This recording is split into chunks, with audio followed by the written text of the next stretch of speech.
With this latest event focusing on the 11th Harbinger, I couldn't help reflecting on my history with him, as well as my complex feelings where he is concerned. Unfortunately, I don't have any of my own footage of the experience. I didn't start recording my gameplay until about a year and a half ago. In any case, I first remember encountering Tartaglia in the Golden House. However, that technically wasn't our first meeting.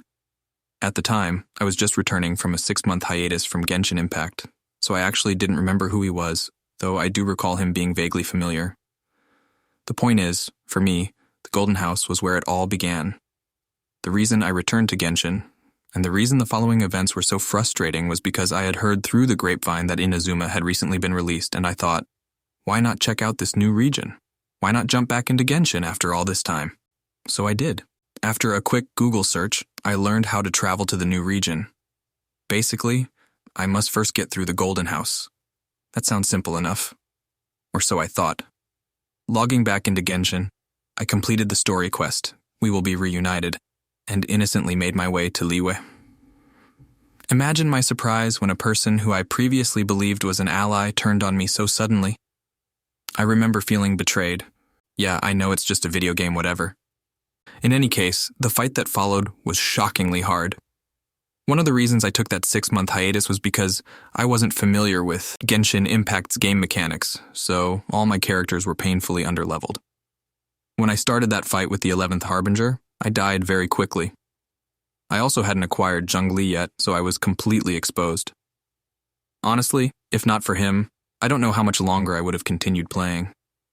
I owe much of my enjoyment of Genshin Impact to Zhongli. As I stated in a previous video, I don't play this game for the combat. I play it for the story, but I digress. I don't remember how many times I faced Tartaglia in the Golden House before finally beating him, but it was a lot. So many times, in fact, that it planted a seed of resentment within me. All I wanted to do was get to Inazuma and see the new region, but he was standing in my way. I was so frustrated after attempting to level up my characters that I thought, you know what, I'm just going to stock up on food. I'll prepare as much sustenance as I can and hopefully survive his 3 phases. Yeah, he has 3 phases. During my initial encounter with him, I remember gasping with relief when I finally beat him after my 2nd or 3rd attempt, only for him to switch to a different outfit and start wielding Electro. Long story short, each time I thought the fight was finally over, Tartaglia would transform again. First it was his delusion phase, and then the foul legacy transformation. It was tedious. When I finally did beat him, making me wonder why I ever thought this person was an ally, he rose docile from the ocean to attack Liyue Harbor. Who knows how many people could have died had the Traveler, the Adepti, and Ningguang, and her people not intervened. Was I the only one who was bothered by that? The 11th Harbinger was apparently perfectly fine, causing mass casualties in his attempt to lure out Rex Lapis. Anyway, for those reasons, when it came to completing his story quest, I felt no sympathy for him. Okay, maybe I felt a little sympathy. I'm not a heartless monster, but I was still agitated. After that, I didn't think about him at all. I mean, I didn't have him, so I had no reason to. In fact, I don't think I would have given him a second thought, if not for getting into Genshin fan videos on YouTube. They didn't make me instantly like Tartaglia, but they did pique my curiosity, compelling me to give the 11th Harbinger a second thought. They made me wonder if maybe I'd been too harsh in my initial assessment of him. I mean, first and foremost, he is very cute.